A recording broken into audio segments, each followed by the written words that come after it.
काशी विश्वनाथ मंदिर में जो ये शहनाई बजती है गेट्स पर और जो गंगा आरती होती है, ये नवाब वाजिद अली शाह ने शुरू की।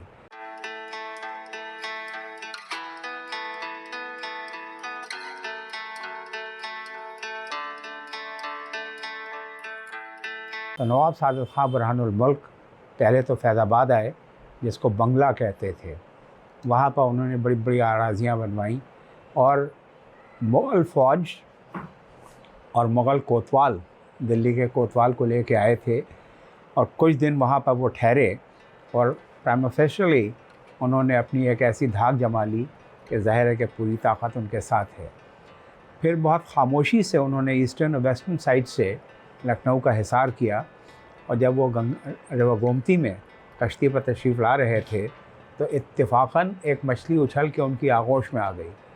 तो this was taken to be a good omen, क्योंकि मछली जो है हिंदुस्तान में और ईरान में एक बड़ा शगुन माना जाता है। तो उन्होंने अपने कोट ऑफ आर्म्स में ये एक इंसिग्निया मछलियों का जोड़ा दिया, जो कि यूपी गवर्नमेंट ने उसको रिटेन भी किया। फिर उन्होंने शहज़ादों को तलब किया और उनसे कहा कि बेहतर होगा कि आप खामोशी से आप हमें ये हुकूमत सौंप दें, और अगर ऐसा नहीं किया तो हम आपसे छीन लेंगे। तो बहरहाल बहुत peacefully this was the transfer of powers, और 1722 से नवाब सादत ख़ान बुरहानुल मुल्क ने अवध में अपनी हुकूमत शुरू की। And this dynasty is known as the dynasty of the nawabs and the Kings of Awadh. इसमें नवाब सादत ख़ान से नवाब वाजिद अली शाह तक 1856 तक ये सिलसिला जारी रहा।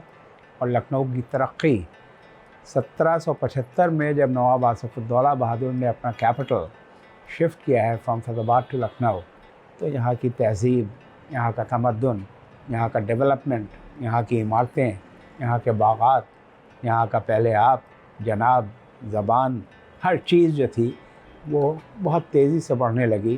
और खिंच खिंच के वो माहिरीन फ़नून लतीफ़ा जो कि दिल्ली में अब परेशान हो रहे थे क्योंकि अंग्रेज़ काबिज़ हो रहे थे, अंग्रेज़ ईस्ट इंडिया कंपनी बहुत पावरफुल हो गई थी, मुग़ल सल्तनत जो थी वो बहुत कमज़ोर हो रही थी। तो अब वो ये सोच रहे थे कि अब वो कहाँ जाएंगे, उनको पेट्रोनाइज़ कौन करेगा। तो नवाब आसिफ़ुद्दौला बहादुर ने उनको दावतनामे भेजे कि आप हमारे लखनऊ तशरीफ़ लाइए, हम आपकी, आपके अहले ख़ानदान की, आपके हुनर और फ़न की पूरी किफ़ालत करेंगे, पूरा पेट्रनेज करेंगे। तो खिंच खिंच के जो लोग थे वो यहाँ आने लगे, लखनऊ की तरक्की होती रही। और नवाब वाजिद अली शाह के जाते जाते जो ट्रैवलर्स आए, जो आर्किटेक्ट्स आए, जो हिस्टोरियंस आए, उनकी नज़र में Lucknow was the best city of the world. उन्होंने कहा there is no city in the world as beautiful as the city of Lucknow, neither Constantinople nor Rome nor Paris. तो अपनी तहज़ीब के ज़िनत के ऊपर था, लेकिन अंग्रेज़ों की एक साजिश थी, क्योंकि this was the last pie to be eaten. ज़्यादातर हिंदुस्तान के ऊपर तो वो काबिज़ हो चुके थे। अवध इतना पुरसुकून था, नवाब वाजिद अली शाह की इतनी मोहब्बत और अक़ीदत थी इनकी आवाम में कि लोग इन्हें अपना कृष्ण कन्हैया कहते थे। अपनी दुकानों में इनके स्केचेस लगाते थे, इनके नाम लेके अपनी दुकान खोलते थे कि उसमें बरकत हो।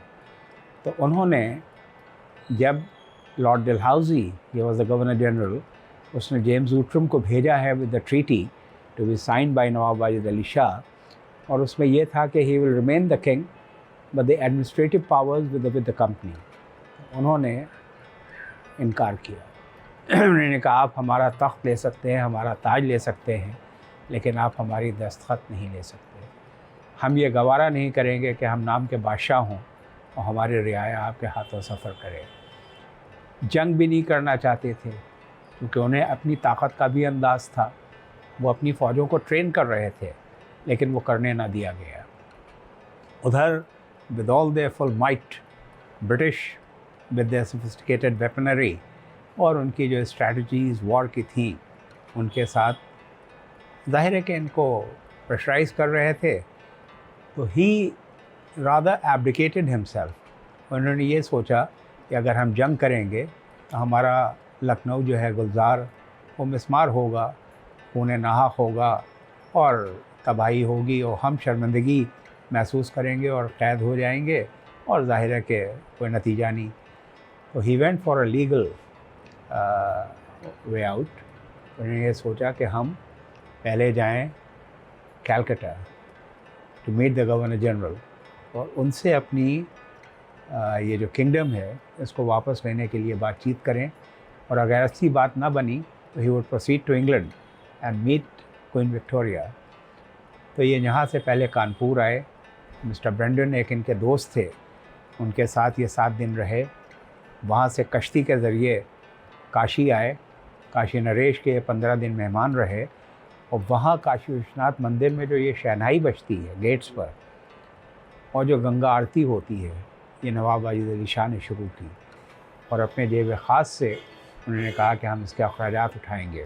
आपने कहा कि यहाँ पर नवाब वाजिद अली शाह ने काशी में शहनाई जो बजती है उसका ईजाद किया, तो ये हम मान सकते हैं कि संस्कृति है उसमें मुग़ल शासकों का कुछ योगदान रहा है? देखिए, ऐसा है, जो शहनाई है ये किसी मज़हब से ताल्लुक़ नहीं रखती। काशी विश्वनाथ मंदिर के गेट्स के ऊपर जो शहनाई बजती है, शहनाई किस लिए बजाई जाती है? नौबत किस लिए बजाई?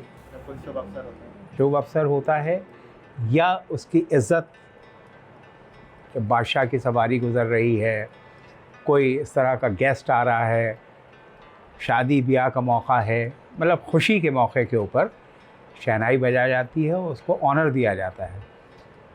तो ज़ाहिर है कि मुग़ल्स के एक तरह से ये सूबेदार थे, रिप्रेजेंटेटिव थे, लेकिन अब तो ये किंग हो चुके थे, क्योंकि 1819 में गाज़िउद्दीन हैदर बादशाह हो गए थे। The 7th Nawab who became the king in 1819, तो Awadh had become an independent kingdom. तो मुग़लों से उसका कोई ताल्लुक़ भी नहीं रहा था, लेकिन they were not the foes of the Mughals. ये अच्छी अंडरस्टैंडिंग थी, लेकिन ये था कि इंडिपेंडेंट किंगडम थी। लेकिन ये इनकी अपनी खूबी थी कि he was a patron of fine arts. तो जब ये वहाँ गए हैं तो काशी विश्वनाथ का मंदिर जो है ज़ाहिर है कि मकाम रखता है, उसकी एक इज़्ज़त है, उसका एक ऑनर है और उससे लोगों का एक आस्था है। इन्होंने अपनी भी एक तरह की आस्था वहाँ के ऊपर दिखाई और शहनाई का आगाज़ किया और गंगा पर आरती जो आजकल होती है, बड़ा उसमें रश होता है, दूर दूर से लोग आते हैं। तो this was introduced by Nawab Wajid Ali Shah. और उसके बाद में ये कलकत्ते के लिए रवाना हुए। चूँकि गर्मी का मौसम था, पानी का सफ़र था, तो he developed skin rashes, skin allergy. और जब ये कलकत्ते पहुँचे हैं तो डॉक्टर्स ने इनको अलाउ नहीं किया, he won't be able to take the voyage to England because of his condition. तो 140 लोगों का एक contingent which was led by his mother, Malka Keshwar, Malka Alia, along with his younger brother, Mirza Hashmat Sikandar, along with the Crown Prince, Mirza Hamid. फिर इनके जो वकील थे, इनके जो प्रीस्ट थे, इनके जो नौकर चाकर थे, इनका जो अमला था, वो विलायत के लिए रवाना हुआ। Hope you like the video. अगर आपको वीडियो अच्छी लगी तो वीडियो को लाइक करें। हमने लखनऊ को फूड कल्चर मॉन्यूमेंट में पूरी एक सीरीज़ बनाने की कोशिश करी है। अगर आप पूरी सीरीज़ देखना चाहते हैं तो हमारे चैनल को सब्सक्राइब करें। तब तक के लिए जय हिंद।